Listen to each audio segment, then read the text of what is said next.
Greetings, my friends, in the name of the Lord.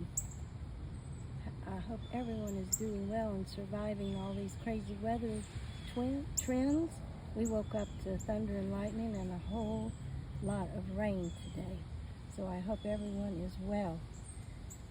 Today, right now it's a little sunny. It took it a while to the sun to come out and be back to so-called normal. There's a bird over there. Today's verse is one of my favorite. It covers one of my favorite topics. People want to know, how do we know there is a God? Well, to me, it's obvious because I'm looking at butterflies and bees and different plants, different blooms, different colors in this world, and a whole lot of weeds. But to me, I don't need any more proof. And for one thing, if people question if there's a God, well, who is it that turns the sun on and off in perfect synchronization with the time changes? Who in the world will get up and do that all day long? And who would do it so perfectly? And here's another thought. Where are all the leaf factories for all the thousands of trees? Where they would take thousands of leaf factories, and who runs them? And then who puts all the leaves on in the spring in perfect order at perfect timing, and then they fall off, giving us a glorious display of God's beauty? How could anyone doubt our Lord and Savior is above us, ruling over everything He created? I guess people just have tone-deaf ears or something, or I don't know. That's the sweet black-eyed Susan. Isn't it pretty? That's the first time I've really seen it with a lot of bloom. And there's the purple hyssop. Where did it go? Purple hyssop. We have a blue vervain around here that's trying to grow. I might see another one somewhere. But let me say what today's verse is. It's Romans 1:20.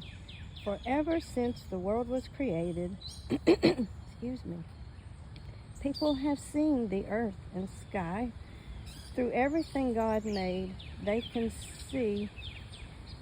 clearly see His invisible qualities, His eternal power and divine nature. So they have no excuse for not knowing God. Praise God. Amen. Thank you, Lord, for all the beauty You have given us. We do have proof right in front of us that God, You are here with us. You are in control. If You were not in control, these little guys wouldn't know how to fly. They wouldn't know anything, and everything would be crazy. We would just be an absolute mess. The oxygen wouldn't be mixed right for us to breathe. And here is another example. If you don't, I think believing in God is sort of like feeling gravity. You don't see gravity, but you can feel it. Something's got to explain why it's so hard to go up a hill,